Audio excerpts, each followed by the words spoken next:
sirvió para dar con su paradero y de paso para poner en duda la reputación.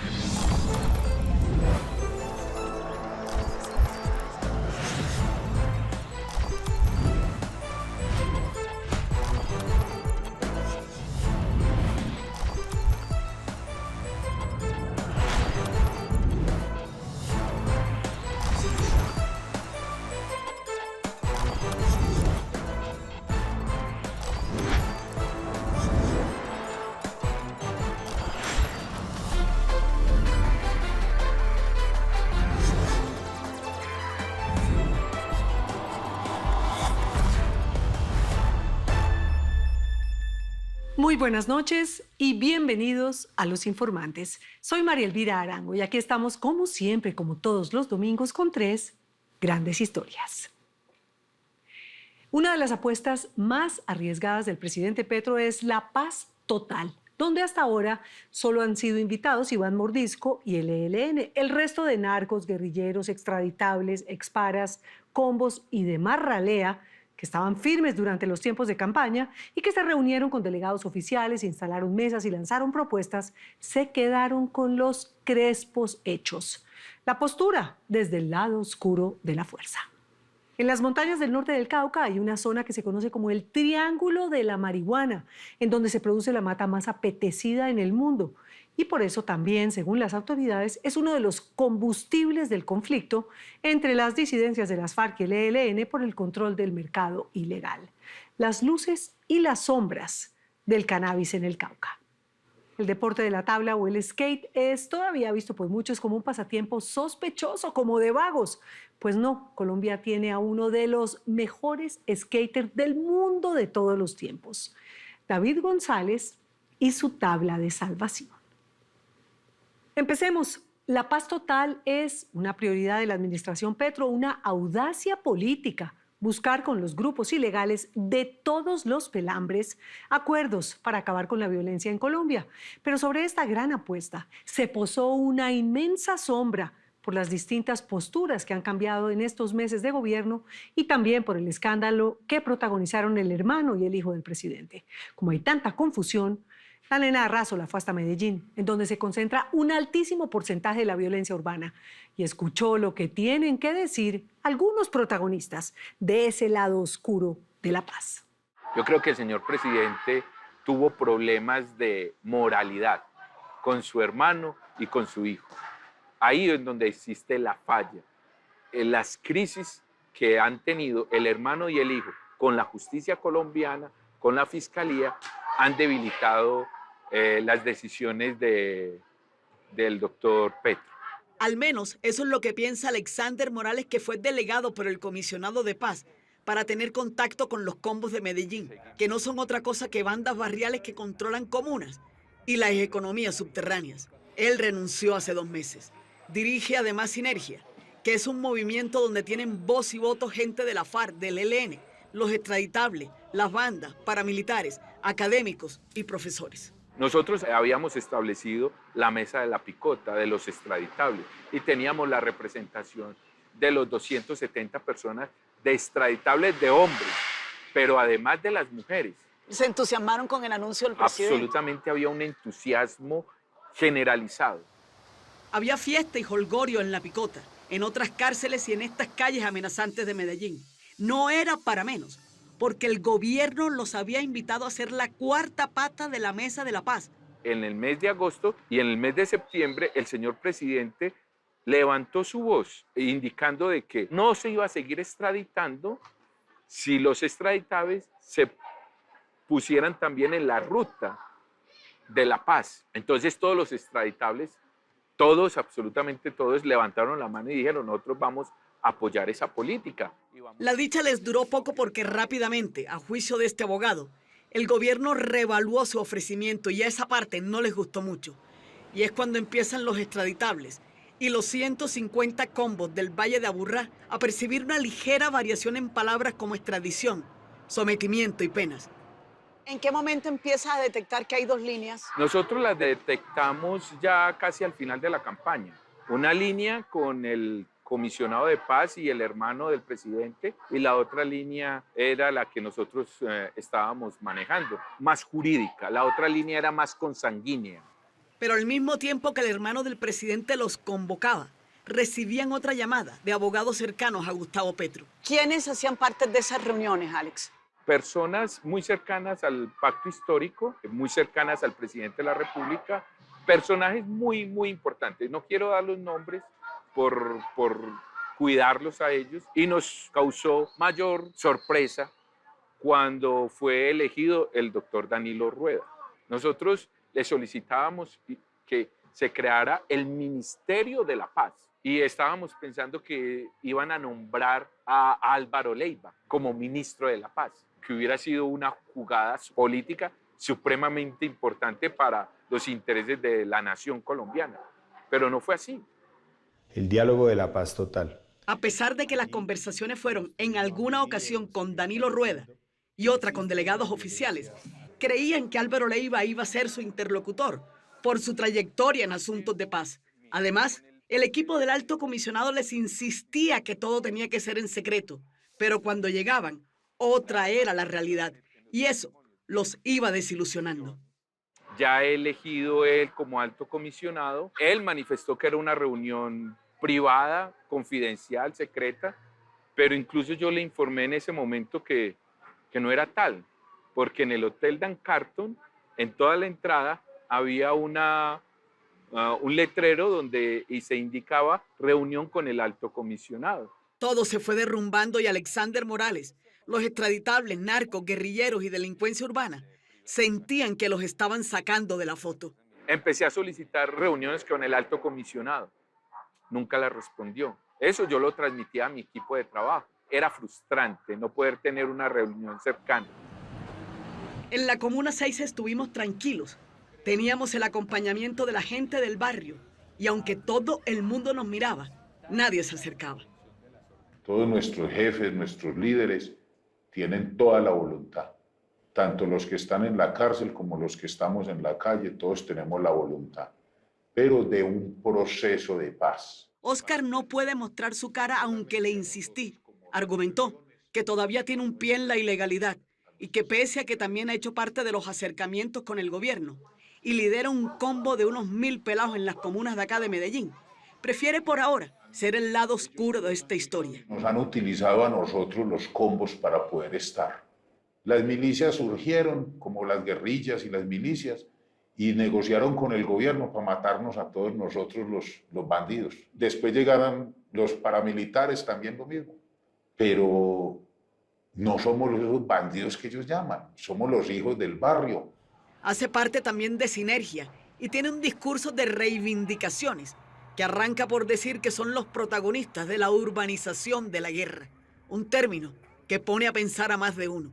Nosotros no somos simples grupos de delincuentes que nos organizamos para ir a hacer un asalto. No, nosotros somos grupos que surgimos en medio de la historia de todo el desarrollo de nuestra ciudad en materia de conflicto.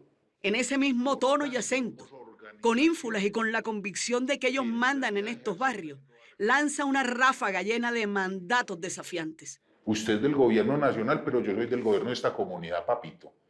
Porque aquí si usted me va a llegar a montarme la película de que es que usted es más que yo, porque usted tiene 100 policías, pues yo también lo voy a decir, yo también tengo 100 asesinos de policías aquí, viejo. ¿Usted quiere la paz para este barrio? Pues aquí en este barrio no matan, no violan, aquí todo está controlado porque yo con mi gente lo controlo. ¿Usted quiere venir a controlar aquí? Venga, controlemos juntos. Con ese desparpajo que da la clandestinidad y hasta la misma soberbia de saberse respaldado por un puñado de armas que definen quién entra y quién sale de estas barriadas. Así habla Oscar. Llega el gobierno y le dice, vamos a hacer la paz, pero entonces te vas a desmovilizar y entregan los muchachos y eso no va a pasar. Eso no sería paz, eso sería un sometimiento, donde usted viene a someterme a mí, a que yo le entregue la economía que me he ganado toda mi vida y que ya si yo tengo 2.000 millones, que me los he ganado vendiendo marihuana 20 años, y ahora usted quiere que ya venga y yo le entregue 1.800 millones y yo me quede con 200. 200 vale un apartamento, entonces yo con qué voy a pagar servicios. Y entonces yo con qué voy a sostener mi equipo y con qué voy a mercar. Es que es huevo un gobierno. No, respete. Significa palabras más, palabras menos que el gobierno legalice la ilegalidad que mantienen desde hace unos 40 años y que la plata ya no sea mala, sino buena. Y al gobierno le voy a proponer, bueno gobierno, venga pues papito, vea, como es dentro del proceso de paz, yo le ofrezco a usted de que si usted me apoya a mí, que soy el que mando aquí, y vamos a hacer un convenio privado, público-privado. Y si usted me hace eso, yo me gano los 200 millones y le desmonto su extorsión. Le pongo en vez de 100 huevones a robarse, le pongo 100 huevones a trabajar. Y me gano los mismos 200 millones. Y a mí me da un puesto en la junta directiva de la organización de la sociedad civil o de la empresa privada. Para muchos será una propuesta sensata y aterrizada. Para otros, es simple y llanamente la forma más directa de legalizar las ganancias de la extorsión y del narcotráfico. Para Óscar y su combo es la fórmula mágica para seguir en el barrio y con su plata en el bolsillo. En todas estas otras comunas no solamente necesitan nuestra droga o nuestras vueltas, necesitan nuestra presencia permanente, que es la única que les garantiza la seguridad. Porque si a un barrio de esos llega un tombo, ahí mismo todo el mundo se asusta. Pero si ven llegar al parcero de la vuelta, y siquiera nos van a cuidar. Entonces aquí hablemos de las cosas como son. Nadie lo baja de esa proclama. Y así, con esas mismas palabras se ha sentado con voceros del gobierno. Y aunque la línea de comunicación está rota por ahora, insiste en que quieren la paz, pero a su manera. Aquí sí Petro nos está ofreciendo al país un proceso de paz urbana, que nos diga la verdad, si en realidad es un proceso de paz urbana. Porque si quiere hacer otro proyecto de sometimiento a la justicia como lo han hecho en todas las otras veces, no van a hacer nada. Nos faltaba otro destino y otro personaje para completar ese mapa de quienes quieren la paz total, pero con condiciones y que aún el gobierno no se atreve del todo.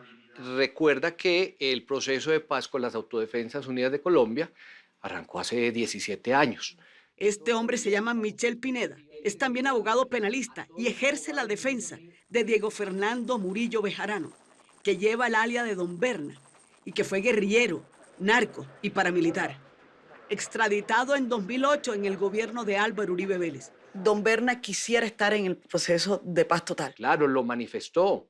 Fuimos portadores de una carta que el gobierno nacional conoció, a la que todavía hoy esperamos una respuesta. Eso lo hicimos a través del doctor Daniel Prado Albarracín. Además tiene en su carpeta peticiones de antiguos jefes paramilitares que están pidiendo pistas y rondando por las oficinas gubernamentales para acompañar al ELN y a la FARC en esa gran mesa de la paz, en esa gran apuesta. Porque si es político rebelarse contra el Estado como lo hicieron la insurgencia en Colombia, sustituir la insurgencia como lo hizo las autodefensas, también es un hecho político, indudablemente. Un hecho político, así lo llaman porque mandaban y decidían, como hacen la FARC, el ELN, los combos, el Clan del Golfo, los Pacheli, los Trianas, los Costeños, la oficina, etcétera, etcétera, etcétera. Mientras que el Estado no cumpla la palabra de la restitución del estatus político a esos actores, pues seguimos a la espera de que esa situación se concrete en este gobierno para lograr o como requisito del logro de la paz total. Ya hubo la primera reunión hace 15 días con quienes están afuera, como Eduard Cobos y Rodrigo Alzate. Y desde la cárcel, desde Cómbita en Boyacá, este es el mensaje de un grupo de ex paramilitares que fueron conocidos como el Bloque Cacique Pipintá. Los miembros de las autodefensas presos en las cárceles del país queremos ser parte activa de la construcción y materialización de la paz total. Se ven todos formados en uno de los salones de la cárcel. Con el único propósito de buscar puntos de encuentro que nos guíen por la senda de la reconciliación nacional. Es que el proceso de justicia y paz en Colombia no ha sido terminado. Es un proceso que está hoy en el aire, pero no podemos olvidar que ninguna estructura armada en Colombia ha estado por fuera del manejo del narcotráfico. Pregunté por alias Don Berna, el antiguo todopoderoso rey de la oficina de Envigado y aliado de los Pepes. Es un hombre de edad avanzada unas condiciones físicas complejas y además está afectado por unas enfermedades. El señor Caraballo, o sea, Caraballo, el del EPL. Revisa su celular porque cada 5 minutos recibe mensajes de las cárceles, de los que están libres, de la familia de alias Don Berna. La verdad que se dio desde la Comisión de la Verdad es una paz incompleta, porque fueron muchas las oportunidades que insistimos en construir y en aportar en esa verdad y no fuimos escuchados. Van más allá y esto puede generar cierta urticaria, porque además es una propuesta que en los últimos días ha venido sonando con mucha insistencia. El país tiene que encontrar un sitio donde se pueda decir la verdad, porque si no nos veremos abocados a una Asamblea Nacional Constituyente. Porque si las instituciones que hoy tiene el país no son suficientes para escuchar la verdad de los actores que quieren buenamente construir la paz a través de la verdad, pues vamos a tener que buscar crear nuevas instituciones que lo permitan. Minutos antes había dicho que la JEP tampoco los ha recibido de buena gana y que por eso la constituyente es la salida. Ellos dicen que fueron hechos para la FARC. Entonces, mientras no haya una modificación normativa a sus estatutos, no será permitido el ingreso de estos actores a que cuenten su verdad. Ahí se corta. Prefiere dejarlo así. El aporte de Don Berna de Diego Fernando Murillo Bejarano aún no se conoce con claridad. La verdad, o versiones muy cercanas a ella se han venido contando en foros, en Justicia y Paz, y hoy existe en Fiscalía, juzgados y en archivos judiciales una enorme porción de esa verdad que tanto se proclama. El problema es que tanta verdad soporta el país y hasta dónde el país está dispuesto a irse a una Asamblea Nacional Constituyente. Y dele con el tema que parece ser la piedra angular para reiniciar, donde ellos dicen que quedaron. Ojalá no vaya a ocurrir lo mismo que pasó con Rodríguez Orejuela, que esa verdad murió en los Estados Unidos. Es probable que nos hayamos quedado corto a la hora de contar esta historia que no pretende ser otra cosa que un recorrido por ese lado oscuro, sórdido de la paz total, de la que el gobierno se ha ido bajando poco a poco, a pesar de los anuncios eufóricos de la campaña. El comisionado primero no da abasto y segundo se dejó asesorar mal asesorado, porque Petro lo va a dejar. De hecho, puso a que fuera el escudero de su hermano y de su hijo en la fiscalía. Hoy no se sabe con certeza para dónde va el paquete de la paz total. La institucionalidad se va a enloquecer y va a decir, no, eso no es así, allá llega la policía, allá llega tal cosa, pero es que la policía también está permeada por ellos. Sí, sí hay policía, pero también está controlada por ellos. Si bien la vigilancia estricta que ejercen los ilegales en algunas zonas es evidente y hay manzanas muy podridas dentro de las instituciones, no todo el mundo ha caído rendidos a los pies ni de la plata, ni de la intimidación, ni de la delincuencia. Estos combos consideran que la ley de sometimiento no está hecha a su medida, pero el gobierno por su parte también persiste en buscar que esta gente se siente a conversar y por eso la semana pasada anunció un nuevo intento y en estos días se reunirán. Lo que pase es incierto, pero en todo caso hay que insistir y persistir.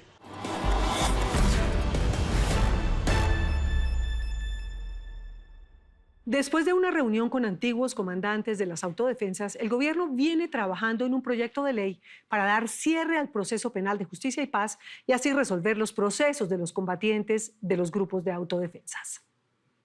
Después de comerciales, no se vayan, las luces y las sombras del triángulo de la marihuana. Ya nos vemos. El paisaje en las noches en las montañas del Cauca parece el de una gran ciudad. Miles de luces encendidas son solo una medida del tamaño gigantesco del negocio que sale del triángulo de la marihuana. Los municipios de Corinto, Miranda y Toribío cultivan una mata que tiene gran reputación en el mundo y que tiene prendida la mecha del orden público. Eduardo Contreras recorrió el triángulo y de paso acompañó un operativo militar. Desde aquí de Miranda, todas las noches, cuando baja el sol, a la parte sur del municipio encontramos esta gran montaña que lo denominan los habitantes como uno de los grandes pesebres de América. Y es porque cuando cae la noche, pues se ven todos los invernaderos totalmente iluminados porque necesitan de la energía para poder cosechar la planta. Es un pesebre, pero no estamos en Navidad. A lo que se refiere el general Federico Mejía, comandante del Comando Específico del Cauca, es un complejo inmenso de cultivos de cannabis sobre la cordillera central, que se extiende desde Corinto hasta Toribío. Tan grande que en las noches parece una ladera de una montaña de Medellín o Bogotá. Nos metimos en un operativo del ejército para llegar a algunos de esos invernaderos donde se seca una de las marihuanas más potentes y apetecidas del planeta. Esta región entre Corinto, Miranda y Toribío lo convierten en el complejo agroindustrial ilegal más importante de Colombia, de América o tal vez del mundo, porque es aquí donde se produce la mayor cantidad de marihuana tipo creepy, con una alta riqueza de THC que lo hace muy apetecida en el mercado. Dedicadas al secado y maduración de la planta cannabis, conocida como la marihuana. A las 11 en punto de la noche nos encontramos con un grupo de 17 hombres de operaciones especiales del ejército, que tiene como misión destruir varios secaderos y cultivos de marihuana que, según información de inteligencia, están en una zona controlada por la disidencia de las FARC. La situación es tensa. El operativo no pudo realizarse ayer por problemas de orden público en esta zona del norte del Cauca. Por eso, nos exigen llevar chalecos antibalas. Listo. Gracias. A las 12:20 de la noche nos montamos en las camionetas y salimos hacia una zona cercana a Corinto. Hace 2 días, un grupo de 16 soldados de este mismo comando fue retenido por la comunidad cuando intentaba capturar, según información del ejército, a un miembro de las disidencias. El capitán Diego Castro es quien dirige esta operación antinarcóticos. La zona donde vamos está más dominada por la Dagoberto Ramos. Totalmente. ¿Qué pasa sobre este sector? Que es un área pequeña, pero totalmente contaminada de cultivos. De hecho, del otro lado del río, tienen puestos de, digámoslo, de centinela de ellos, donde informan de manera inmediata el paso de las tropas. Por eso, los operativos se hacen a la madrugada y evitan las vías principales. El factor sorpresa es determinante. Esto ya es un cultivo que todavía se categoriza semillero. Un grupo de militares asegura la zona, nos dan instrucciones por radio y nosotros entramos con el capitán y su equipo. Cuando nosotros entramos, lo que hacemos es rápido porque esto no es duro. Castro y sus hombres arrancan plantas de marihuana medianas y grandes, mientras otro grupo destruye los semilleros. Esto es donde ya el mes y medio más o menos inicia lo que se llama la cogida de la hoja. Posteriormente la colgamos en cuerdas, que es el secadero que se va a hacer, la estructura para el secado empaquetamiento. Y ya cuando está más seca, se procede a sacar los moños. Son las 2 de la mañana. El silencio y la quietud de hoy no son comunes en este tipo de operativos. Por eso, el capitán está inquieto. Estoy en procedimiento. Hace unos días, el ejército incautó una camioneta cargada con cocaína y marihuana en El Palo, un pueblo muy cerca de donde estamos. Un grupo de personas se las quitó de las manos a los soldados y no permitió la incautación. Logra ubicar una camioneta con 2 toneladas, clorhidrato de cocaína, en kilos panelas ya listas con marca. Se paró la camioneta, se trató de sacarlo más rápido, pero pues se dañó una llanta. Inclusive ahí están los videos donde la misma gente prácticamente alza la camioneta y se la lleva, respetando la autoridad, ultrajando la misma fuerza pública. En otros operativos, estas mismas tropas han encontrado marihuana impregnada con esencias de distintos sabores y máquinas para procesar la hierba y extraer aceite que puede ser consumido en vapeadores. El negocio no para de crecer. Parece un trabajo de David contra Goliat. Las plantas que hoy se arrancan mañana se multiplicarán. Y para muchos, la única salida es la legalización. Debe afectar el narcotráfico en su forma, porque tenemos que tener en cuenta que esto es la principal fuente de financiamiento de la estructura. En ese orden de ideas, si se afecta el narcotráfico, se está afectando el bolsillo de la estructura. O sea, ¿ustedes van a seguir haciendo esto? Hasta que el mandato constitucional nos ordene que ya no lo debemos hacer. Aquí en este punto encontramos lo que es, esto es una estructura artesanal para el secado y empaquetamiento de marihuana tipo creepy. Al fondo del lugar, oculto entre la maleza, encontramos un secadero artesanal con varios kilos de marihuana lista para ser prensada. Los militares aseguran la zona y queman la hierba. Son casi las 3 de la mañana. La orden es salir antes del amanecer. El año pasado logramos incautar 90 toneladas de marihuana creepy.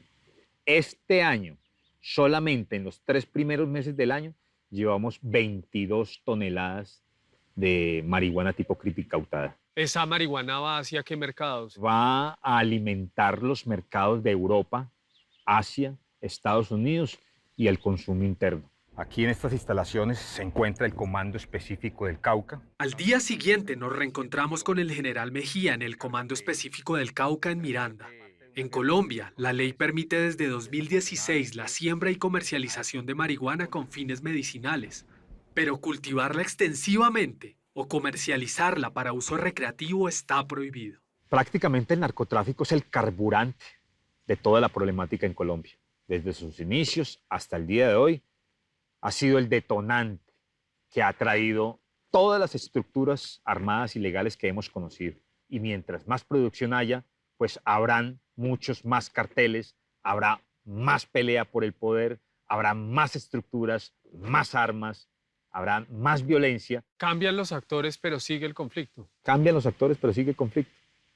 Pues ojalá, quien no quisiera tener, los más favorecidos son nosotros los militares.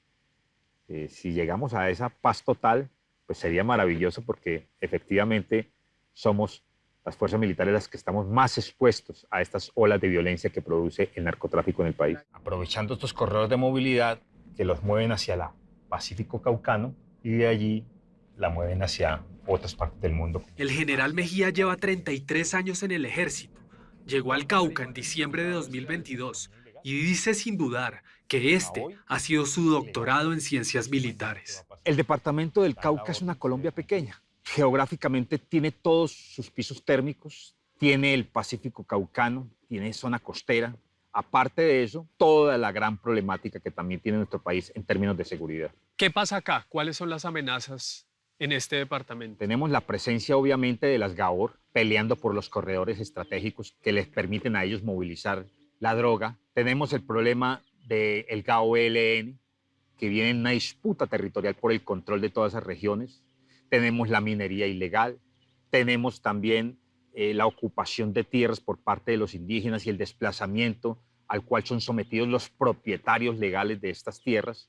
Lo que el general llama GAOR o Grupos Armados Organizados Residuales son disidencias de las FARC, como la de Dagoberto Ramos o la Jaime Martínez, que enfrentan a la columna del ELN Manuel Vázquez Castaño por el control territorial de esta zona del norte del Cauca. La producción de 1 kilo de marihuana se está vendiendo en el país en aproximadamente unos $250, pero ya puesto en Norteamérica, ese kilo puede estar costando $6.500, lo que traduce a unos 25 millones de pesos. Entonces, fíjese la rentabilidad que tiene. Entonces, por eso hay tantas estructuras peleándose en los corredores y peleándose el poder y el control de los corredores de movilidad que les permitan sacar la marihuana al consumo interno y a los mercados internacionales.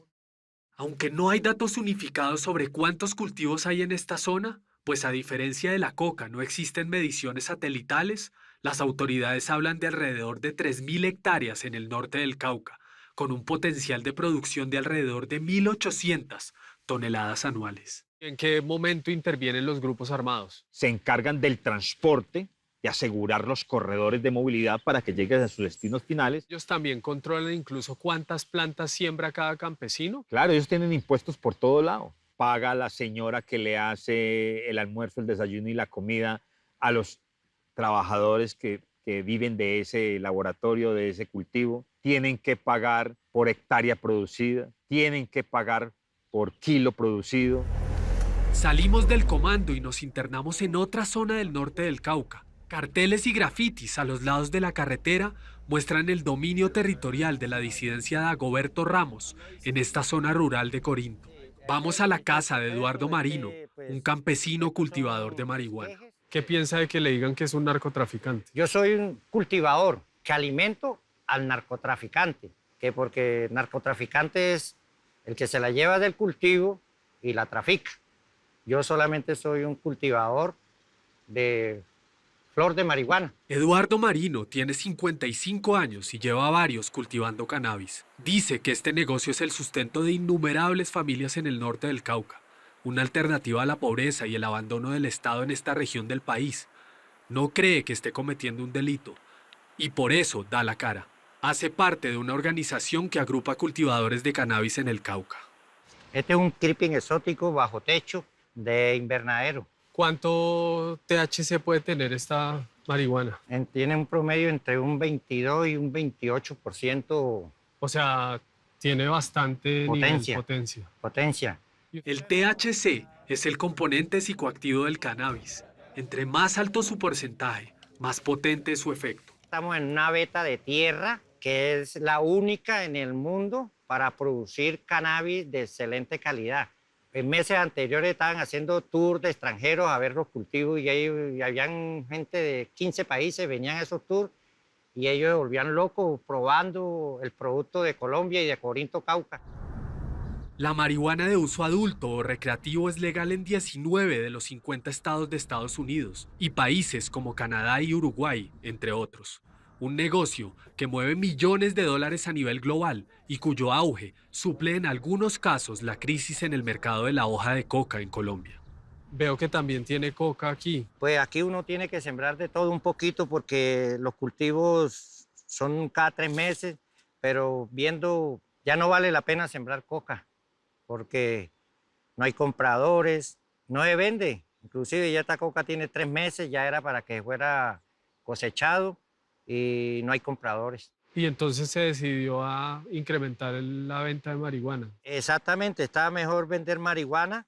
Estos bombillos sobre los cultivos se encienden a las 6 de la tarde. Así, las plantas de marihuana tienen luz las 24 horas del día y no paran de crecer. Permite tener hasta 4 cosechas al año. Esta energía es ilegal. Ellos no quieren colocar contadores de energía para los cultivos ilegales. Y yo veo lo contrario, el gobierno no puede legalizar contadores de energía a cultivos ilegales, porque entonces, ¿qué vamos a hacer? El gobierno está apoyando entonces los cultivos ilegales. ¿Por qué? Porque nos están cobrando energía. Ahorita la coca está a 40.000 pesos, la roba, y una libra de creeping está alrededor de entre 200 y 500.000 pesos. Eduardo hace parte de una agremiación de cultivadores de cannabis en el norte del Cauca. Este gremio solo permite que se siembren hasta 1.000 matas por familia y así controlar que el precio de la hierba caiga en el mercado. ¿Cómo es la presencia de los grupos armados aquí y lo que cobran por la marihuana que se mueve y demás? ¿Hay algún corte? No se puede hablar de eso. Yo sí Vale, todo bien. El tema de los cobros que hacen los grupos armados por la marihuana que se mueve en el territorio es un asunto vetado aquí. ¿Por acá viene el ejército a hacer operativos? No, el método del ejército por aquí no viene porque nosotros como cultivadores de cannabis del gremio estamos en comunicación constante para la presencia del ejército, para que no nos venga a erradicar los cultivos, a quemarlos, porque imagínense, el ejército llega aquí y me arranca todo esto, me daña los plásticos, me daña toda la estructura y para hacer este invernadero se van alrededor de 8 o 9 millones de pesos. ¿Y qué pasa cuando ustedes saben que viene el ejército? Nosotros estamos organizados, venimos y protegemos la comunidad, protegemos todas las comunidades. Somos alrededor por ahí de unos 7.000, 8.000 cultivadores, entonces imagínense 5.000, 6.000, 7.000 personas para 40, 50 soldados, pues siempre es bastante. Entonces, el futuro de Eduardo, de sus hijos, de centenares de campesinos y de toda la cadena que mueve este triángulo ilegal de la marihuana en el Cauca, lleno de luces y sombras, dependerá de si el Congreso aprueba el proyecto de ley para permitir el cultivo y uso adulto del cannabis en Colombia. En este territorio, todo es incertidumbre.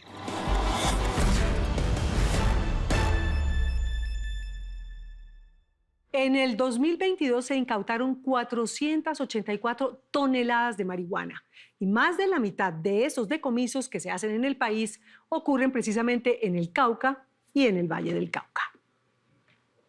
Después de comerciales, no se vayan, la tabla de salvación del rey David. Ya nos vemos. Puede que nunca haya visto su cara y muy seguramente tampoco le suene su nombre. Pero este paisa, talentoso y echado para adelante, es uno de los deportistas más importantes que ha dado Colombia. David González se convirtió en el mejor skater del mundo y es considerado el Pelé de la patineta. Diego Rubio persiguió a este tremendo deportista tan grande que hasta le dicen el rey David. Yo soy el mejor skater del mundo, como que, en serio, como que... Yo, un colombiano de Medellín, de un barrio muy pobre, llegar a Estados Unidos, a California, y llegar a ser el mejor skate de esa época, de todos los gringos que son los mejores del mundo. Él mismo no se lo termina de creer.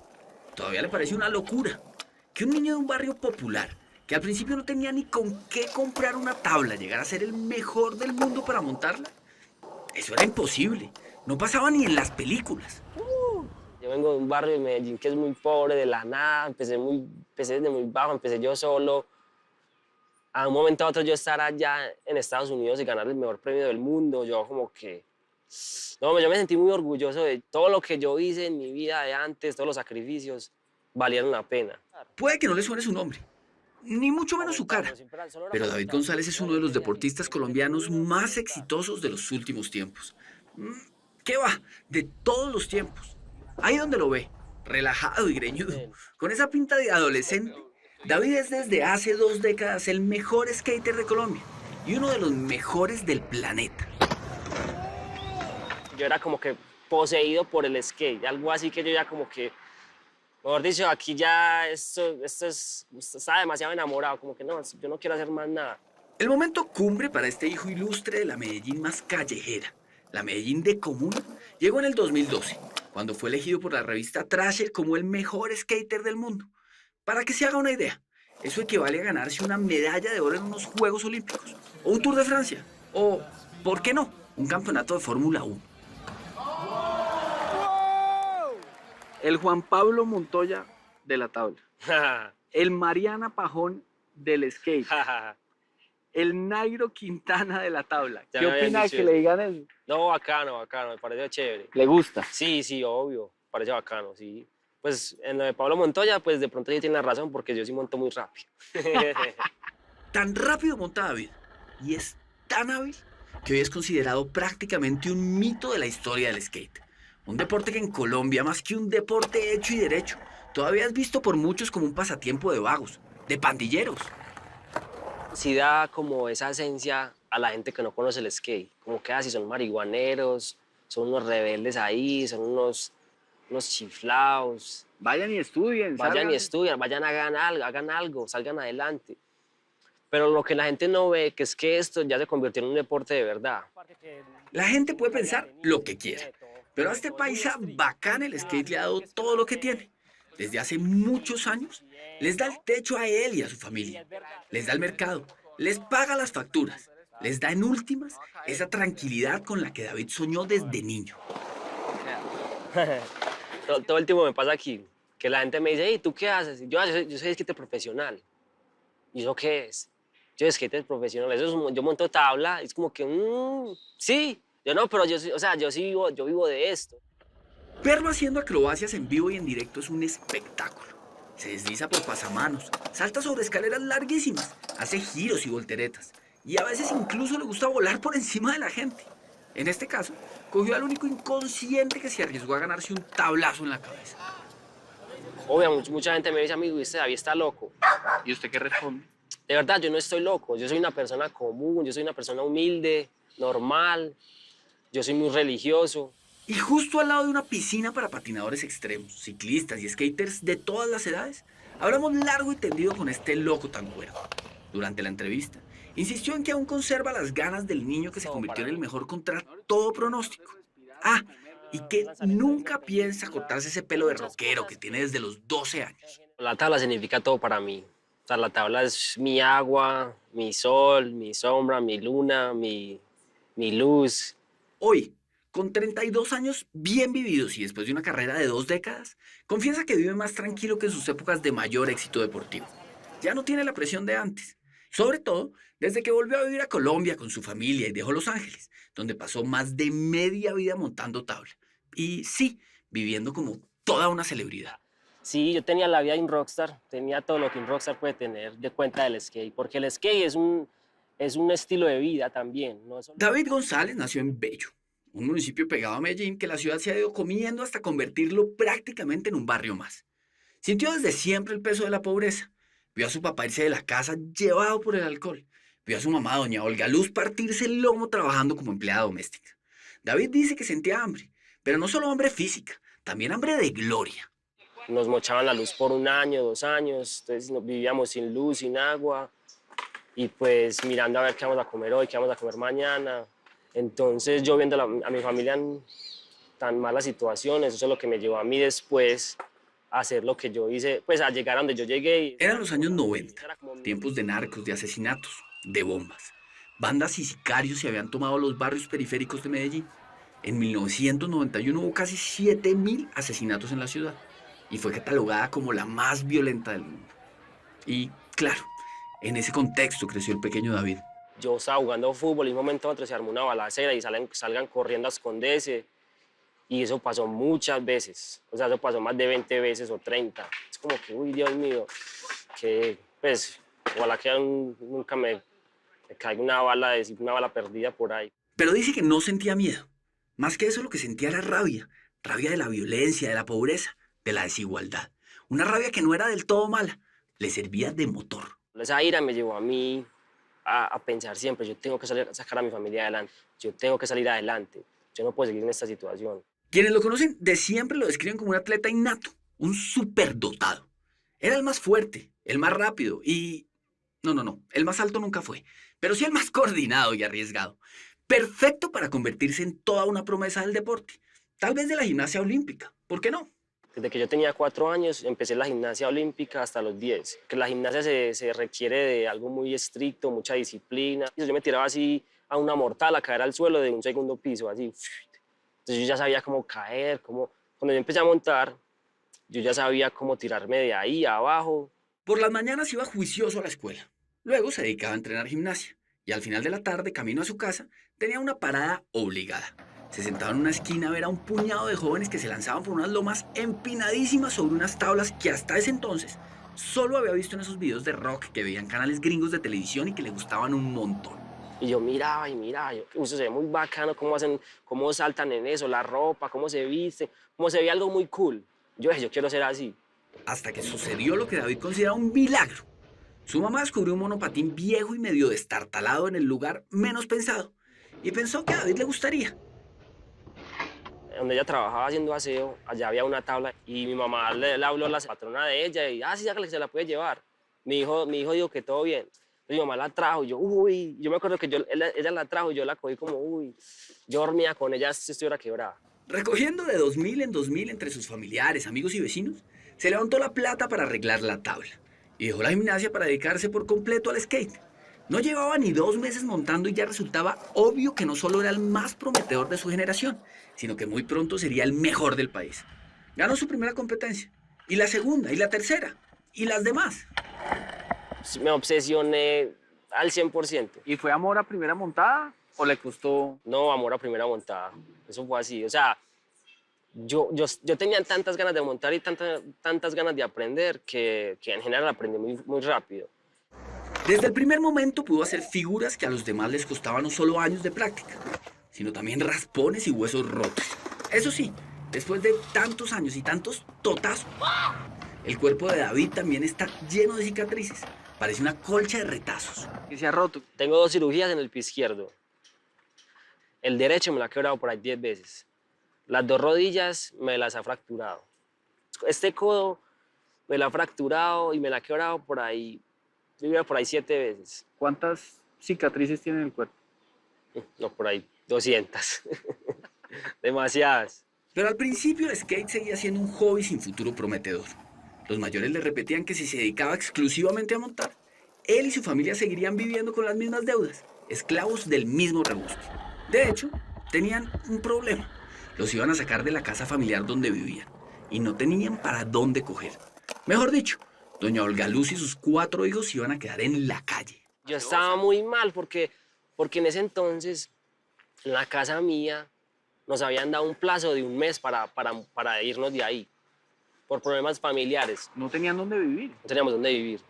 Justo en ese momento, alguien grabó un video de David mientras se divertía con la tabla. Y ese alguien se lo mandó a otro alguien en Estados Unidos. Y ese otro se lo mostró a uno de los mejores skaters de todos los tiempos, dueño de una de las empresas de tablas más famosas en Estados Unidos. Y de inmediato, un trabajador de la empresa contactó a la mamá de David y le propuso un trato bastante tentador. Vea, su hijo tiene un potencial muy alto en la tabla. Nosotros creemos que este man va a ser un teso en la tabla y le vamos a empezar a pagar cada mes. Pero eso es como si a un futbolista le dicen, oye, Messi lo quiere patrocinar. Exacto. Y ya cuando cumplí 13 años, ya fui a Estados Unidos a competir, fui a Tampa, y ahí fue cuando todo el mundo se enteró que este es el nuevo niño que va a ser un duro en la escena del skateboarding. El niño genio del skate. Por decirlo así. El niño genio dejó el colegio para dedicarse de lleno a la tabla y empezó a recibir un sueldo y se fue a vivir a Estados Unidos. Y claro, pudo arrendarle una casa grande a su mamá de la que nunca la echaría. Yo empiezo a viajar a Estados Unidos, a Brasil, a Chile, a Argentina, a Perú, yo empiezo a bajar a Europa. Mejor dicho, en el lapso de un par de años pasó de nunca haber montado en avión a recorrerse el mundo en un avión. A quedarme en los mejores hoteles, a quedarme en los mejores lugares, a comer en los mejores restaurantes. Recorrió medio mundo y deslumbró a medio mundo haciendo saltos y volteretas. Y se convirtió en toda una figura de la cultura popular skater. Tanto que hoy existen tablas con su nombre, camisetas con su cara, tenis con su firma. Y como si fuera poco, ha aparecido en más de una película de Hollywood haciendo piruetas imposibles. Y como siempre, lo hace ver facilísimo. Si yo no monto tabla, no soy yo. Me enfermo, mejor dicho, me da de todo. Yo la tabla necesito. La necesito. La velocidad, el aire, como que me da libertad. Pero llegó un momento en el que ser un gran skater no era suficiente. Tenía que ser el más grande entre los más grandes. Se lo pedían sus fanáticos, se lo exigían sus patrocinadores. Era llegar a la cima o prácticamente acabar con su carrera. ¿Y usted por dentro se sentía el mejor del mundo? Yo me sentía que yo sí era de los mejores, pero que mucha gente no lo sabía todavía.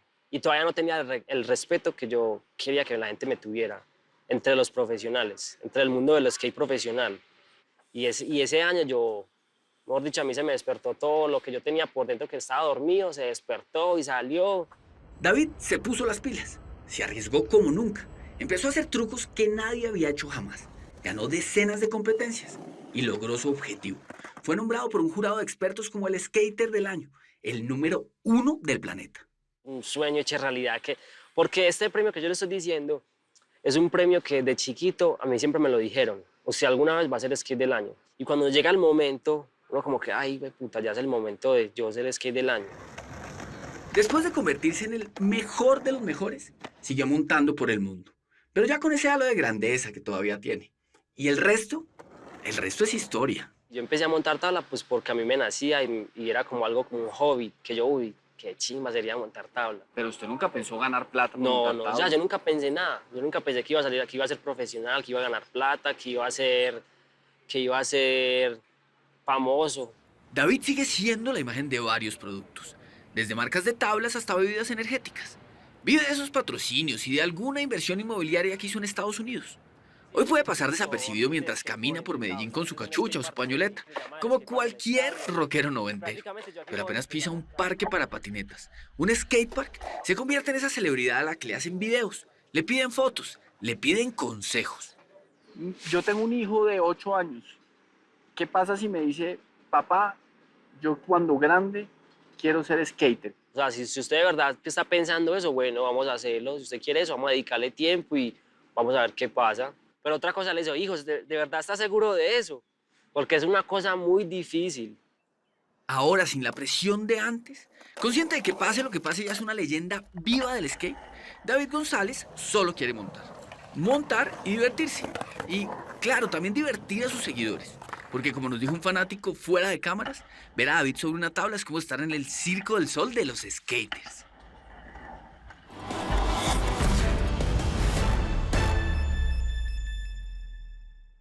Mientras un equipo de documentalistas de Estados Unidos rueda un documental sobre su vida, David González quiere seguir demostrando que le quedan muchos años de carrera. Total, si el físico se lo permite, un skater puede durar hasta después de los 40 en la cima, ¿por qué no? Muchos éxitos. Si tiene alguna historia que contarnos, escríbanos a losinformantes@caracoltv.com.co, o si quiere volver a ver alguna de nuestras historias, síganos en Facebook o en nuestro canal de YouTube. Y listo. A continuación, espera en Séptimo Día la angustia de algunas familias que perdieron sus viviendas por el desarrollo urbano de sus ciudades. No se lo pierda. Nosotros nos vemos, como siempre, nos vemos el próximo domingo con otras 3 Grandes Historias. Los espero. Buenas noches. Que descansen. El programa Los Informantes se permite rectificar la información emitida el día 5 de marzo de 2023, en el sentido que el señor David Murcia Guzmán fue condenado por los delitos de lavado de activos agravado y captación masiva y habitual de dineros, y no por el delito de estafa, y que la condena que cumple actualmente es de 22 años, 10 meses y 15 días, y no de 30 años de prisión.